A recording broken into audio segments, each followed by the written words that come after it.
You've been camping in your backyard, cycling in your living room. You've been enjoying rain showers in your bathroom, campfires on your TV screen. You've been counting stars and birds from your window and holding family cookouts in the kitchen. Now, get ready to go. Go on a real vacation. Take the wheel at your nearest RV dealer or at GoRV.com.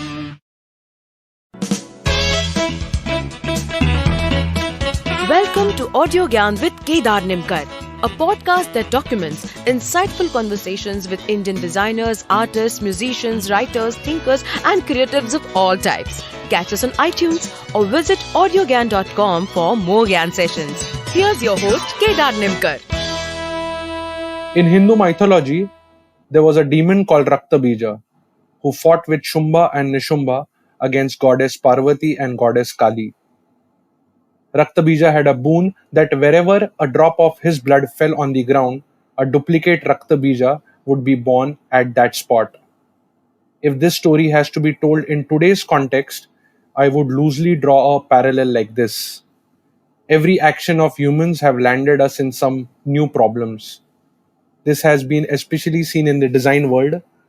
iPhone makers have polluted China, Facebook has tampered with democracy, Twitter is a hate spreading structure, voice enabled devices are spying your living rooms, conversations, and many more. Having said that, these problems are still to an extent first world problems. Design in India, where it is actually required, is doing more harm in unimaginable ways. To discuss this in detail and understand design as a continuum, today I have Dr. Naveen Bagalkot with us on AudioGAN. For Naveen, design is not mere a means to an end, but a means of inquiry and exploration of the nuances of human behavior and experience. Naveen holds a Ph.D. in interaction design from IT-University of Copenhagen, Denmark, a master's in design in industrial design from IIT-Bombay, and Bachelor of Architecture from Vishveshwarya Technological University, India. Currently, Naveen teaches at Shrishti School of Arts in Bangalore. His research is within the field of human-computer interaction and user experience design. Today, we'll try and understand his views on design and designing in particular. So thank you, Naveen, for giving your time, and it's a real honor to have you on AudioGAN. Thank you so much, Kedar, for making me part of this. Yeah. So as the introduction was there, and I wanted to understand 2-3 aspects of it. Mainly, it's design as a continuum. If it's an ongoing process, what are your thoughts? And whatever briefly and whatever I've read about your articles and stuff that you have given as talks in some other places online as well. What I sense is that you firmly believe that design is an ongoing process. So Right. if you can start with, like, what's your definition of design? I mean, it's a cliche question, but where you come from, it looks. I'm hoping for a different perspective. And were there any milestones where you realized that yes, now this is an ongoing process, so the definition has evolved over time? For sure. I think it is a cliched question, isn't it? But it has a lot of value. I remember when I was the RA or a TA at IDC IT-Bombay under Professor Munshi, he one of the tasks he gave me was to Google definitions of design. Because it was a larger part of his project of trying to compile a booklet about definitions of design that is out there. So we think it's mundane, but it's very important. And you'd be surprised how many definitions are out there about design. And I usually start my classes with asking this question about what is design.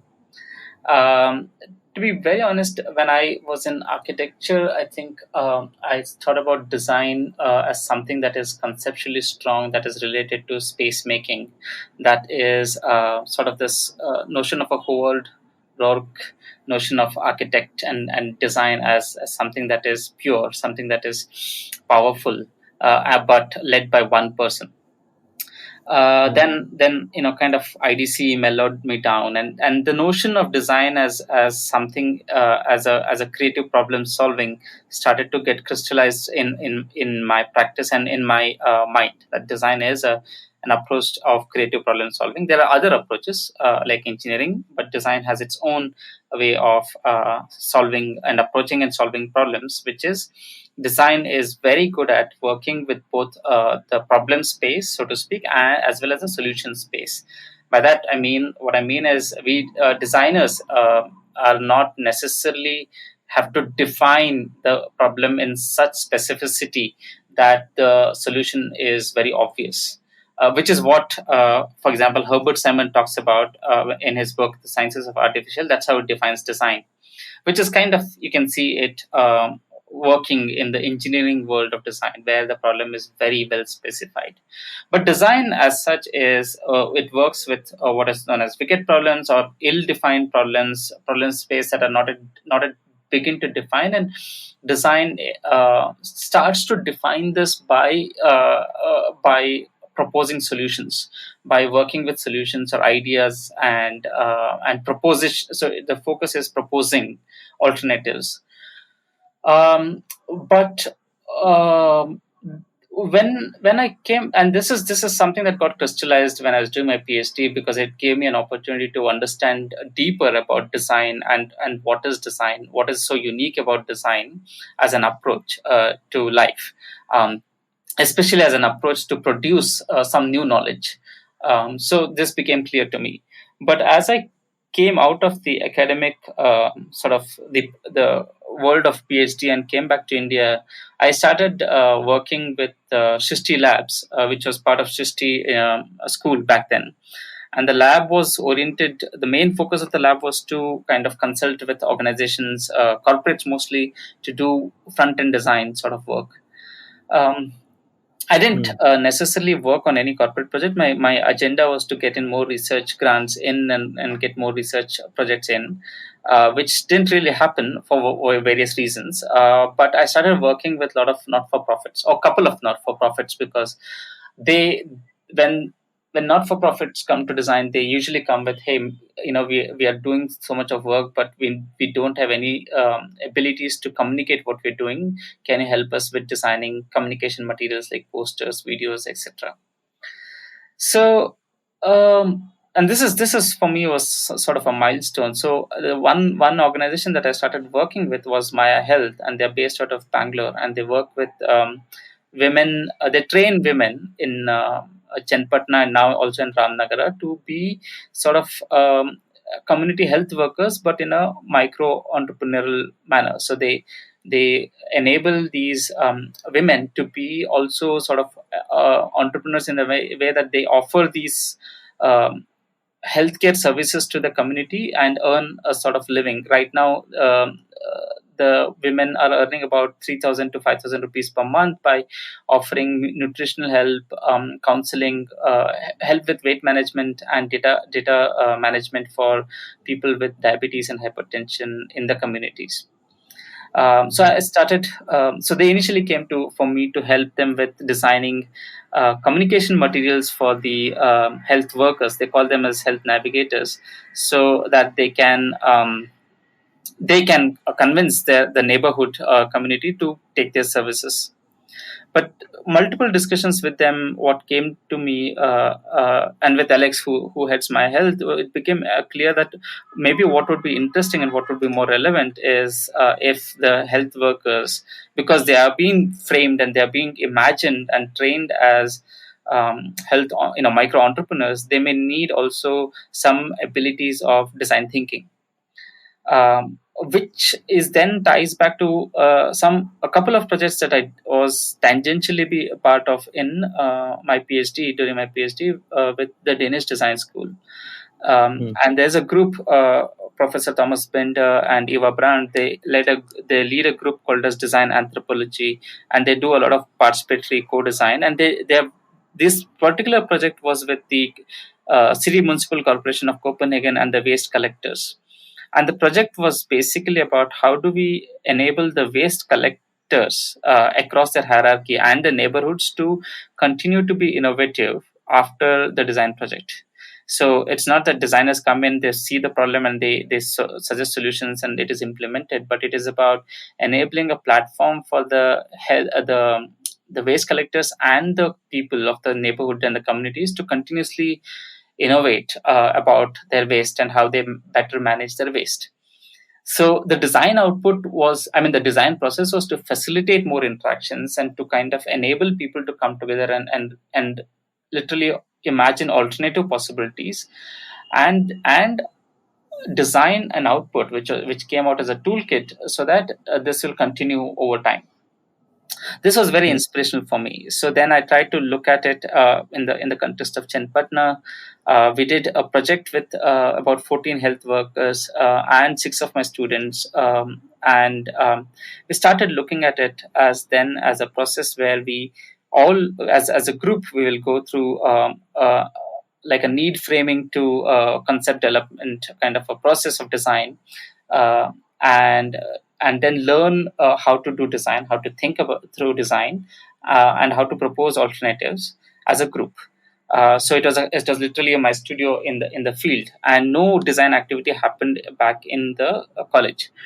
Through the And then we came out with a lot of videos and tools and templates for the health workers to continue to use them in their work as the project gets over. So this for me was an experiment which actually quite badly failed, because the notion that we have practicing designers is that design is a process that can be applied in a way where you find out problems, you try to research where the problem is, you unpack, you synthesize, and you kind of propose multiple solutions and you iterate. It's a process that takes its time and it evolves over time. But whereas the health workers, they have an alternative mode of design, because their need to solve problem is very rapid. It is here and now, and they don't have the liberty to think long term, you know Hmm. because there's so much of workload. They had to manage their homes, their children, their husbands, their joint families, as well as do manage about this work for about 300 households per month. So that here and now, the day-to-day work is itself creative for them, and they don't have the liberty or the luxury to think about longer term. So this, and through then I've been working with multiple other couple of other organizations, where I start thinking then about, so when we remove design from a mode of its historic position, was always been part of an industrial development, sort of a capitalist world, where design was to help producers design goods and products that can be sold at a scale. Correct. When we remove that and we locate it in sites and contexts where it is local, where it is not about scaling, where it is about care and collaboration over time, then design needs to be reframed, right? So one of the things then my that has evolved is that then design needs to continuously evolve, because okay, now I'll circle back a bit to this, but Hmm. take a detour here. One of Yeah. the other things that I've been interested is this notion of the distinction that we hold between design and use as two different things. We design and somebody else's use. Um, but but if you look at it, nothing is used as it is designed. A lot of work goes by the users to make that product usable for them, right? Hmm. Some Hmm. products are more open to be used. Some products like iPhones are very closed, but still there's a lot that goes that the user has to do to make a phone work. And I've been using my iPhone, I guess 5S since 2015, and still kind of getting the juice out of it because I don't want to buy a new phone. There's this whole sort of alternative market out there which will help me to survive with this iPhone, with the battery replacement and this and that. And there's so many, even though it is supposed to be locked in, right? So, I mean, there are various names to this. There's name of repair economy, there's name of jugaad economy, and all that. But I think what is important is the notion of use and maintenance is understudied in design and under considered. So, and I would position that using is also designing, because they are actively making changes in their material environment to continue to have a better life. So Hmm. then the which also then if you look at it, then it is a continuum between design and use, and then there is a continuous iteration that is bound to happen, that has to happen, that is happening right now, but it is not happening. It is happening in a very skewed way, right? Hmm. Or are we not acknowledging it enough? It's happening, but we are not acknowledging it, or compartmentalizing in the bucket of design. Yeah, that's true. Hmm. Sometimes, when I discuss this, my students come back with the example of Instagram, and I'm not on Instagram. I think I have a profile, but I don't use it. Hmm. Where Instagram has been looking at patterns of usage, and then making specific sort of Instagram for people, let's say, who have a product to sell or who have a service to sell or something like that, because they looked at Hmm. how they use Instagram and they're kind of customizing it. Now that's one way of acknowledging, but it still doesn't kind of put the focus. It is, I think it's whatever lead user design and that kind of an approach, but it still doesn't put the focus. You still call them as users. You still don't call them as producers. You still don't call them as designers. And that's where, so it is a political stance that I'm taking, that when it comes to, for example, the Chenpatna project, the way the health workers have then gone forward is they use the toolkit of the day in a life, and they use it actively in their day-to-day communication with people around, because that this they have appropriated that day in a life template as a way to gain trust, enable the community to gain trust in them, because it's a simple template where they map the day in a life of the person that they're talking to, but it becomes visual. They make notes and they draw out visually, so the community feels that somebody is taking interest in their life. So they have appropriated this very typical human centered design template for their own use, and for me that's design. So um, and now we are discussing about how do we enable the health workers with the data infrastructure so that it become digitally. They have tablets, they have some couple of softwares that they use to collect data, but a lot of time what happens is they don't have tools to engage with the data and make sense of it. They would rather sit with paper to do it. So the question again is, how do we enable so that they can continuously engage with data? But this requires, again, an approach, I believe, where the design has to happen in the site, and it has to happen continuously over years, so that some stratification can happen, some sort of a system comes into place over years. And that's what I mean by continuous process. Hmm. Hmm. Hmm. So I'm trying to grapple the idea, but maybe we can explore that in the further question. So if Yeah. you can illustrate, like what sort of process is designing? I mean, since you said that it should happen at the site, then is it like a linear progression? Is it cyclical? Because these are Mm. the two ones which are typically taught in a design school, or Yeah, at yeah, least I am familiar with. yeah, So, and also then there are these certain more economic or capitalist type approaches where you put a structure or put a form, say like a top down, or mm, mm, mm, it is accepted in the masses in the form of a tree structure, mm, or mm, sometimes it's bottom up. So mm. like any pattern that you see in this particular process of continuous evolving? Yeah. So okay. So my favorite metaphor or drawing, as such, is Bill Buxton has a drawing about sketching. Okay, it's basically he talks about this is like a tree, Hmm. which is horizontal. Okay, Okay. it's not vertical, it's not top down, it's not like a bottom up, it's horizontal. Hmm. You start with maybe one or two points, and then it branches out into multiple branches. And Hmm. it never it I mean, the diagram starts, but you can see that each of those points have can branch out further. For me, that metaphorically and visually captures what I mean by design as a continual process. By that, what I mean is that, let's say, so I'll just again elaborate on the work that I've been doing with Maya as an example of what I mean. Sure.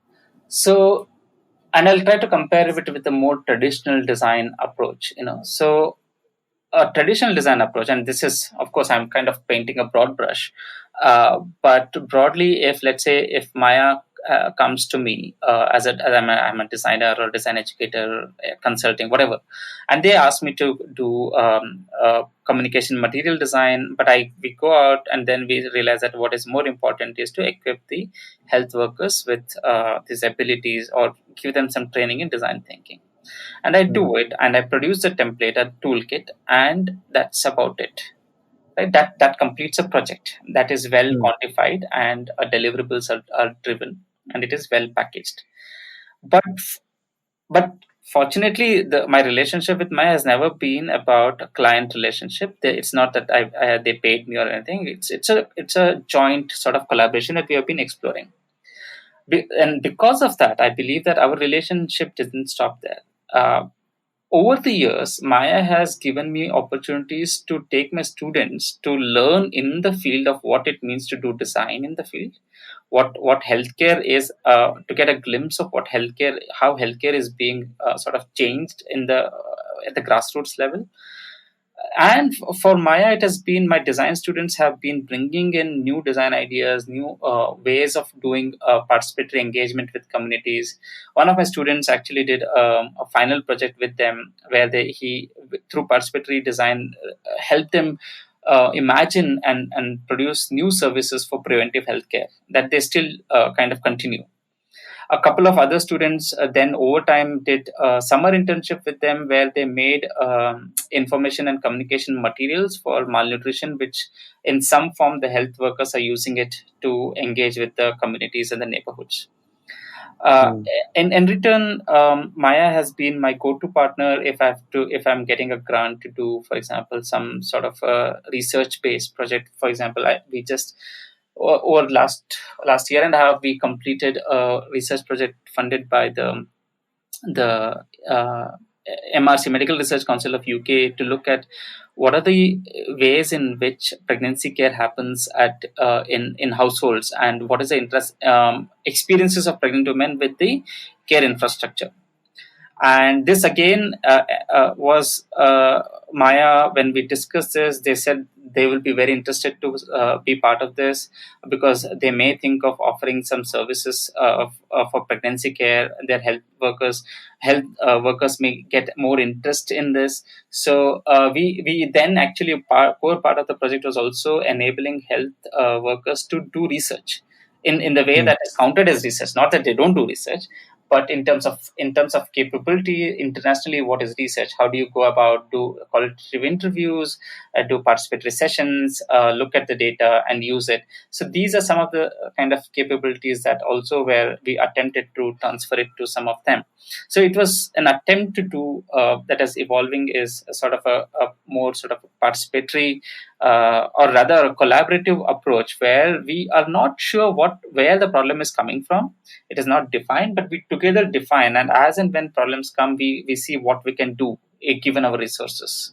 Right. Right now, they have asked me in, and the other thing is, so I'm also part of a collective called as Design Beku, which is founded by my very good friend Padmini Remule, and it's a collective where we, for example, we are now one of the things that we are working with Maya and others is to produce a simple, very rooted information and communication materials like animations, GIFs, and videos to talk about COVID and how do we keep ourselves safe during COVID. Correct. So for me, then when I step back and look at all this is not possible in a traditional design setup where each and everything has to be quantified because it has to be built. And I'm not saying that, and this is where the reality hits. Until now, it was I think easier for me to do this in an academic setup because I'm being paid for in many ways. I'm still pretty much a part of Shrishti. Now we are Shrishti Manipal Institute, starting this year. We're part of the Mahe group. Mhm. But for me, Design Beku then becomes a space to experiment where the questions about, oh, you're doing it in academic setup, what about real world setup? So how does a design collective then survive, as well as make ends meet, as well as reimagine design as a continual process and not be part of this one project quantified give me client relationship.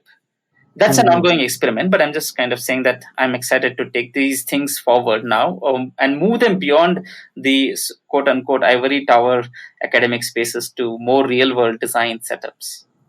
Correct, correct. No, but then since you are collaboratively and it's like a participatory exercise, so then when do you stop designing? I mean, does it ever stop there?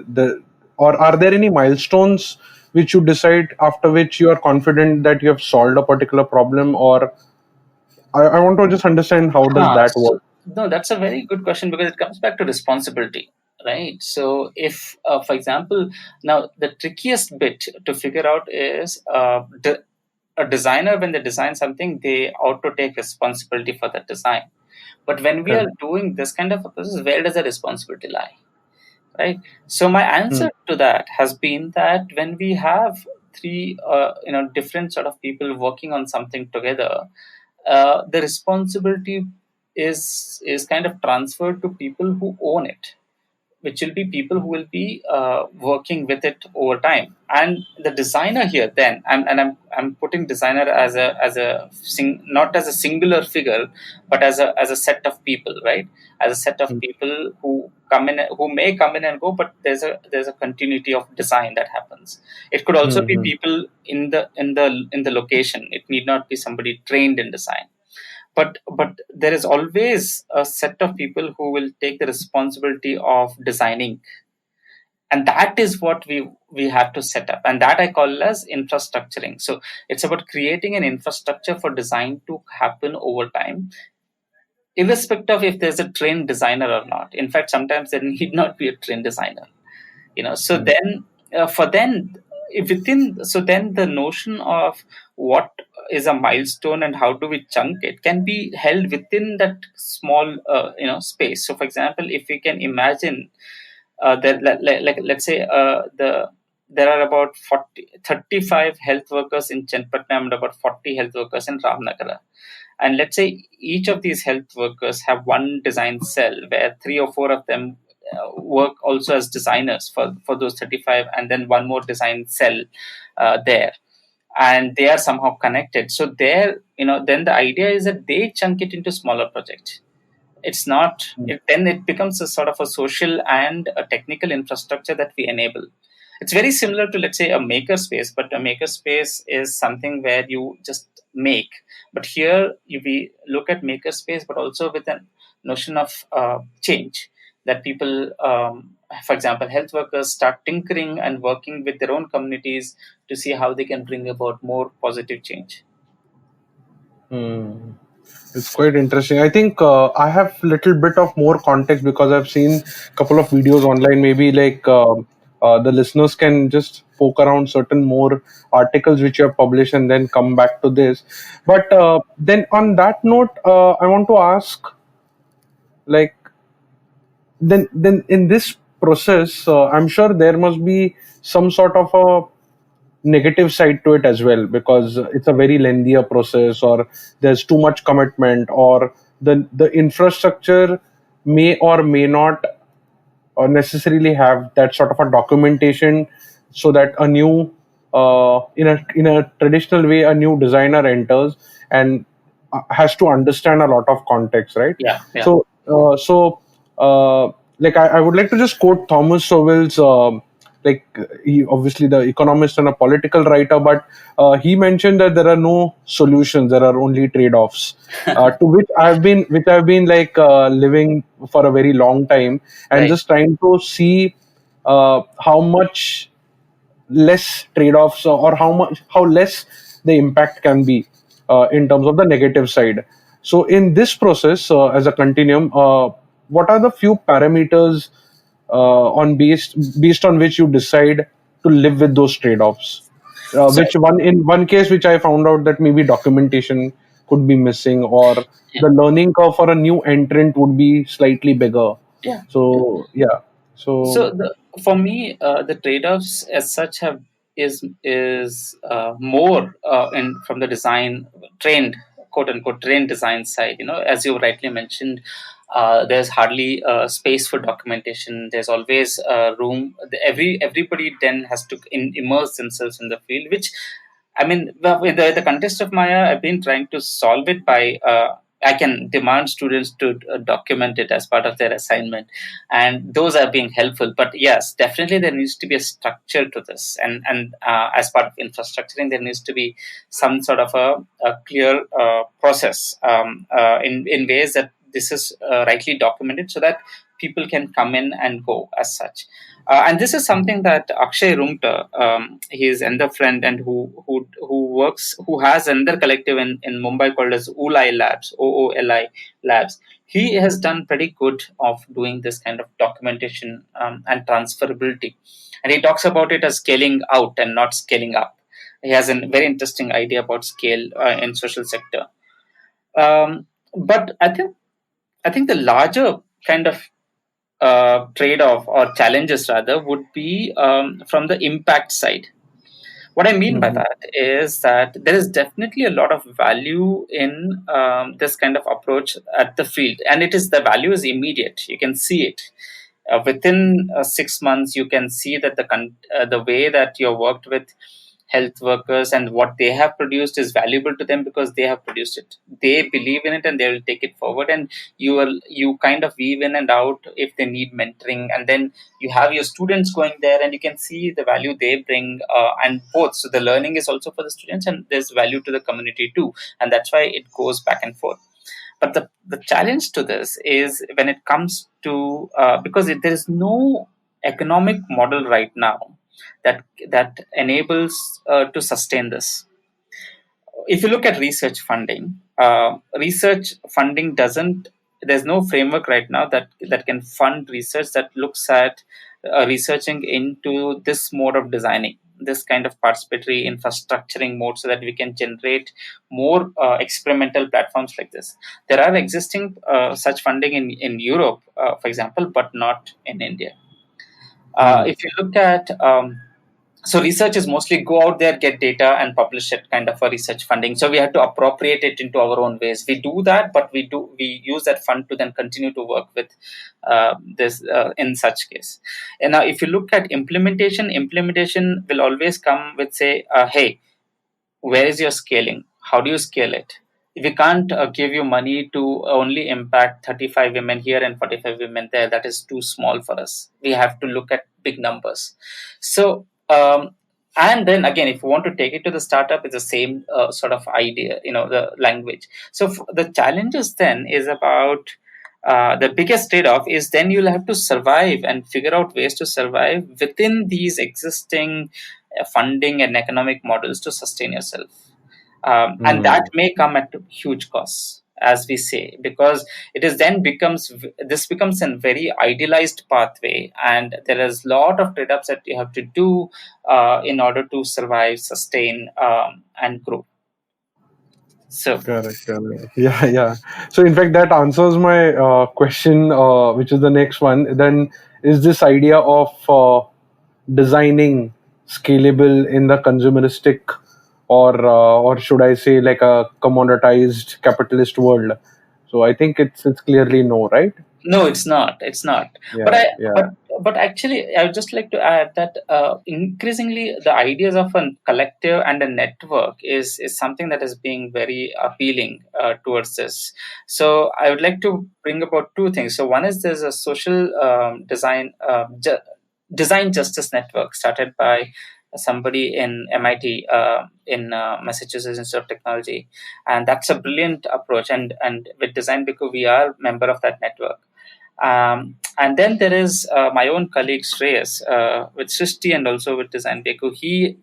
And he has brought together about hundreds of partners in areas such as Bidar and Gulbarga, and he has started something called as a Living Lab Network. And the idea is you take what I've been doing with Maya, but you put it in a scale of, let's say, the region of Hyderabad, Karnataka, which is Bidar, Gulbarga, and to some extent Bijapur, and you bring together multiple sort of stakeholders, and you bring students and continuously explore how local issues and at an urban level, at a levels of survival and technology can continuously be thought about, tinkered about, and changed locally.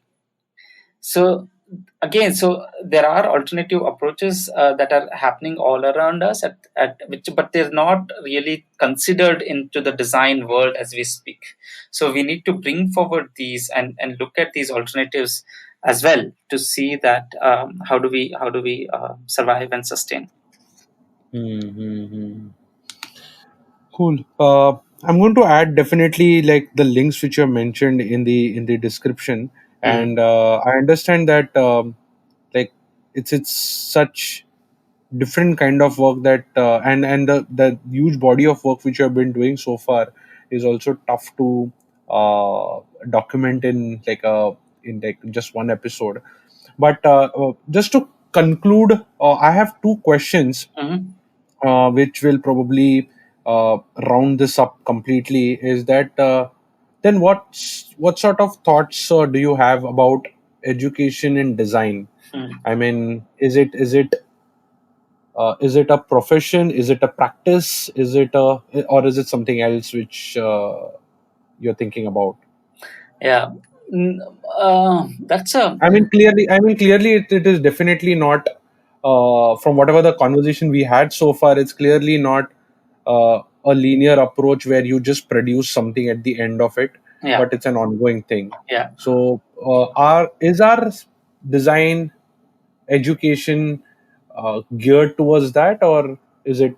Uh, so, any thoughts around that? Yeah, no, our education is not geared towards it, Hmm. design or otherwise. Because it's expensive. Even wherever Srishti, for example, is an on it is competitive pricing. Any other private design school is at the same level, but it's still very expensive. Hmm. At the same time, even if you go to IDC, it may not be expensive, but it is still oriented towards a particular way of doing design, uh, which is essentially rooted in a capitalist view of the world, where one or a small number of people produce and a larger number of people use. Even if the it's about social causes, even if it's about working for not for profit sector, it's the same practice of design that gets transferred. Even though so this, I think, is very well suited for a 2 year or a 4 year design programs, because you get to learn how to do this in a 2 year, and then you go and fit yourself into a practice and a profession out there, and you learn on along the way in that particular profession. The challenge that I faced with my students, and there are quite a few, is that when they experience what I've been talking about in real world, and then they face sometimes a deep existential crisis about what do they want to do, because they know that this is the thing that has absolute value, but they have so much of educational loan, or their parents have paid for their education, which is substantial amount of money. So, and my advice for all of them, when they come in, when they, throughout the program, and even after they they graduate, has always been, we need to figure out our own ways to this. We need to also not think of it as an individual problem. It's a structural problem, right? And not feel guilty that, oh, we are not doing this and we are going to earn. So we have to earn money. Yes, we got to earn money, because you know all said and done, we live in a world which is driven by earning money and paying our EMIs, paying our bills, and surviving in whatever way we can. But I hope that over time we try to change what is design as well as what is design education. So for me, one of the things that I call for is that we need to dismantle the walls of a design institution. Now, it may be provocative, and it is intended to provocative, but what I have been doing in a very small way is to take my studios out there in a way that there is mutual learning with whoever partners we work with. But Hmm. increasingly, we need to kind of really break apart those walls and locate design education in the places where we want the design to happen. Hmm. And Hmm. that is a political and a longer term kind of an approach where we need to align with similar sort of economic practices of the local of the where production is locally happening, and there are enough like maker shalas happening. People are making their own ways of living and all that. And so I think there has to be some over time there will be, and I have this vague thing that that's where at least I will head towards. But right now we all have to make earn some living. Correct, correct. Absolutely. In fact, I'm going to listen to this again, and I'm sure I'm already landed up in an existential crisis sort of a question because, in fact, it's an ongoing process for me as well. Because when I'm doing these interviews, I am researching on certain people who are doing work at a really grassroots level, and it's sort of like real design as Yes. opposed to making. I mean, it's great that there are interfaces so that you can make the drones fly and uh, reach some places, but there's also the other side of things. But yeah, so to conclude, if you can share few of the research areas or like development areas in the field of design in the Indian context, to some of the fellow designers who Yeah. are listening to Yeah. this, Yeah. and how can they probably go about exploring it? Yeah. Yeah.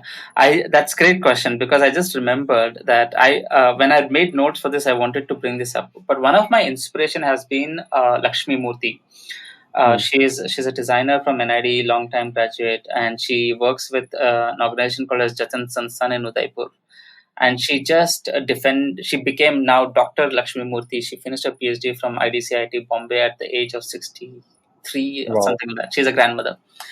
Hmm. And she took almost 11 years to do her PhD, and it has been an amazing journey. And for me, she is an epitome of somebody who looks at design as a continuum, as a living person. And she has been working with rural and tribal areas around Udaipur ever since she began her design career. Her mentor was MP Ranjan sir, and she tells me story. And I work closely with her because we have been working. One of my dismantling the studio is to take the studio to her area and work with her adolescent and my students too on sexual and reproductive health and imaginations of technologies for menstrual hygiene. So it's definitely one way that we can think about is to look at people like Lakshmi and bring them more closer to and look at their work and then study them and take inspiration from them. That's one for sure. Hmm. This the couple of then other things about strands of research that I or design explorations that I think we can do to further this way of working is to look at one of the things that I'm fascinated by is a history of design in India, right? So, DSource, a platform, has history of design fairly well documented with the India Design Report by the Eames, and then the interviews of the founding people of IDC and NID, and the first designers and the experts and all that. But that history is quintessentially the mainstream design history, and in that sense design has been brought to us post independence by Eames and Corbusier and Louis Kahn and PV Doshi, Charles Korean architecture, and Nadkarni sir and the Ulm School of Design.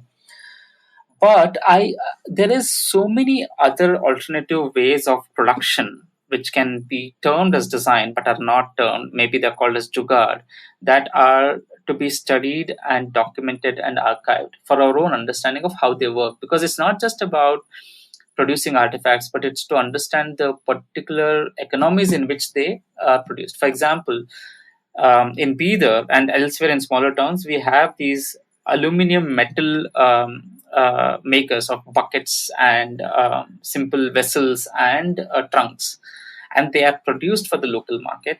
They're all, it's a complete local economy, and they're designed in many ways because they're designed for a particular way aesthetically too. So this is the lota example, right? So somewhere we seem to have lost the notion of that lota.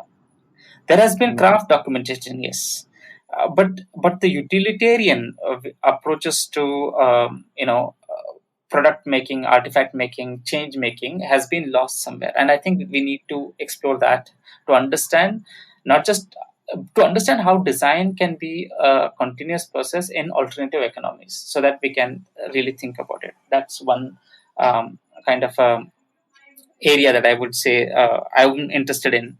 The second is definitely imaginations of technology. A lot of technologies that we imagine and design right now in India, even if they're designed in India, are coming from elsewhere. Their imagination is usually coming from Silicon Valley. For example, the Arogya Setu app, just because it's right now fresh in my mind, the notion of community surveillance, so that I get to know who in my vicinity is COVID positive or shows us some symptoms, is inherently that imagination comes from a surveillance sort of a notion of elsewhere, from a Silicon Valley, I would assume, where you collect your data, it is seamless, but you get to see each other's data, or if it was rooted in a neighborhood, let's say Dharavi, for example, because that's also in news right now. I saw a video about what the police were trying to do. But anyway, if the notion of that technology, if the imagination was rooted anywhere in a neighborhood in India, then that imagination would have been different. Correct. So we need to also chart how these imaginations of technology, what are these alternatives, and I can't suggest an approach to it, but definitely we need to do that. But with the same sort of, I would raise a warning here that easily it will become into glorious Indian past of mythology or history of the Guptas, Nandas, and blah blah blah. I'm not talking about that. I'm talking about alternative in the real sense. For example, the indigenous communities. We work with a group called as Janastu, who have designed a lot of audio tools as annotation tools for community radio, and they work with indigenous nomadic tribes, and their worldview is totally different about how they live with their sheep and the world around them in the forests.